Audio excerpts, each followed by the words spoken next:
In the distant sands of time, long before empires rose and crumbled, in Canaanite lands echoed the name of a god both feared and revered, Baal-Zebub, later known as Beelzebub. His story begins not as a demon, but as a deity, majestic, radiant, and terrible. Known among his people as Baal, meaning Lord, he was a mighty storm god, worshipped for his power over rain, wind, and fertility. Yet within the city of Ekron, atop obsidian altars and golden shrines, a darker aspect of Baal emerged, Baal-Zebub, the Lord of the Flies. Legend says he dwelled in a grand temple, black as night, surrounded by swarms of insects that shimmered like smoke in the desert sun. These flies were not mere pests, but spirits of the dead, servants of their god, dancing around his sacred fire, which never ceased to burn. The priests of Ekron, draped in crimson and ash, would chant his name while casting entrails into the fire, seeking visions, power, or the downfall of their enemies. And Baal-Zebub answered, not with words but with omens, a rotting plague here, a victorious storm there. But with power comes envy. Beyond the hills in the land of Israel, his name became cursed. During the reign of King Ahaziah, son of Ahab, the desperate king did not turn to Yahweh for healing, but sent messengers to Ekron to inquire of Baal-Zebub. As his men rode across the hills, a figure robed in rough garments and crowned with unkempt hair stepped into their path.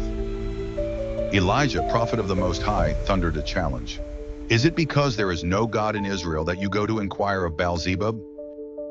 Elijah declared, therefore you shall not rise from the bed on which you have gone up, but you shall surely die. This moment was a divine declaration of war.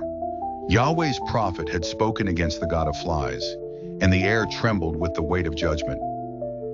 The messengers, pale and shaken, returned to their master with the prophet's words. Ahaziah's fury burned like wildfire. Who was this man? He demanded. A hairy man with a leather belt around his waist, they replied. And the king knew, Elijah the Tishbite. He sent a captain with 50 soldiers to seize the prophet, but Elijah, standing atop a hill, called upon heaven. And fire, raw, divine, searing, fell from the sky and consumed them all. Twice more soldiers approached, and twice more fire answered. Only the third captain, trembling with humility, begged for mercy and was spared. Meanwhile, back in Ekron, the priests of Baal-Zebub sensed the ripples in the spiritual realm. Their god, once strong, now stirred with rage and dread. His name, defied by a prophet of Yahweh, echoed like a challenge across the heavens. In the celestial sphere, where angels and demons watched in silence, a transformation was beginning. The once mighty Baal, honored as a god by men, was now becoming something else.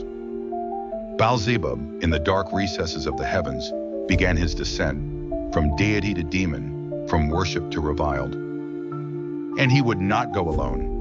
He would take with him the curses of ancient Ekron, the smoke of unholy fires, and the buzzing of 1,000 infernal flies.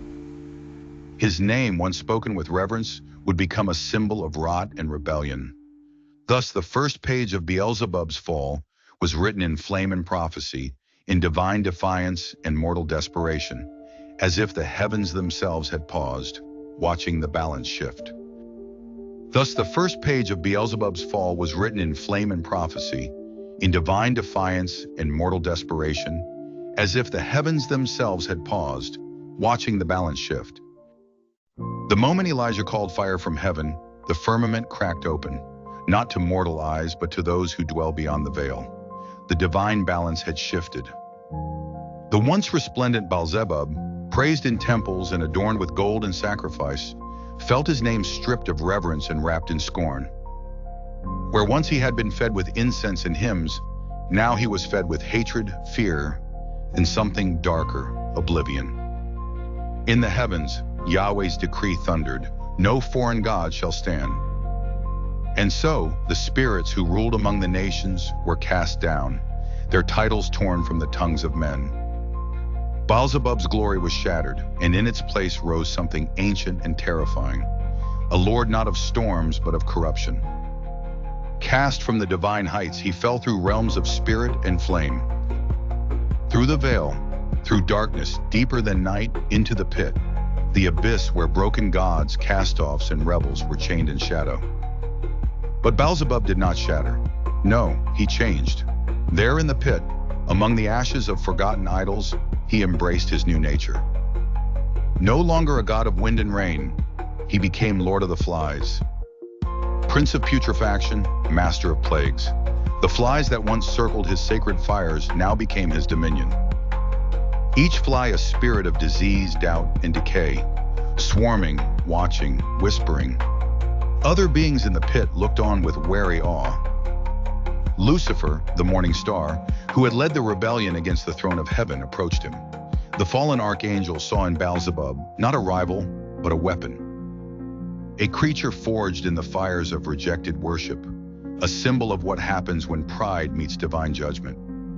"I name you second in command," Lucifer said with a voice like broken glass and honey. "Your rage shall be our banner." And so in the court of hell, beneath a sky of burning cinders and rivers of molten sorrow, Baal-Zebub was crowned. Beelzebub, right hand of Satan, prince of hell, his court was unlike any other. A cathedral of bone, veiled in wings and smoke, where fly-winged spirits buzzed with infernal music. He sat upon a throne built from the skeletons of forgotten idols, his face both monstrous and divine, crowned in horns, veiled in flies, his voice a chorus of madness. But he was not content with damnation. Beelzebub's hatred for Elijah and the God of Israel burned with eternal fire. He remembered every slight, every torn altar, every prophet's curse. While Lucifer sought to tempt mankind with pride and false glory, Beelzebub became the decay beneath their victories, the rot in every rose. Throughout the centuries, his name mutated, whispered by witches, feared by monks, invoked in secret rites. In medieval grimoires, he was described as having the form of a giant fly, his breath poisonous, his gaze maddening. Others saw him as a horned beast with the wings of a locust, surrounded by swarms that devoured flesh and soul alike. But always he was a tempter. Not with gold or lust, but with despair, sickness, and corruption. In a village plagued by disease, the stench of rot carried his name. In a king's madness, in a child's fever, in the shadows that crept across holy places, he was present, silent, watching, feeding. Flies would gather without reason, and the air would grow still. Priests would mutter prayers, casting out demons in his name. "Begone, Beelzebub, prince of the infernal horde." Some say he laughed when men called him the devil himself. Others say he wept, remembering what he once was. But his war was not over. He whispered through time, seeking vessels, sowing the seeds of rebellion in both heaven and earth. And though Elijah was long turned to dust, the prophet's fire still haunted him. His hatred festered into a prophecy that one day he would rise again, not as a forgotten god nor a banished demon, but as a power reborn in the hearts of those who embraced rot and ruin. And in the distant future, in hidden rooms and darkened dreams, a cult began to stir, the children of Baal-Zebub, awaiting his return to the realm of men. But before that rebirth could come, one final tale had to unfold. One final battle between light and corruption, prophecy and pestilence, heaven's fire and hell's swarm. The final stars faded in the spiritual realm as ancient seals cracked and winds of pestilence howled across forgotten lands. In this age, so far removed from the days of kings and prophets, the world had grown blind to the war that never ceased. A war fought not with swords or armies, but with souls. And in the silence of a blood moon, the cult of the children of Beelzebub lit their fires once more. Hidden deep beneath the ruins of Ekron, where the dust of Baal's ancient temple still clung to broken stones, they chanted in a tongue long dead.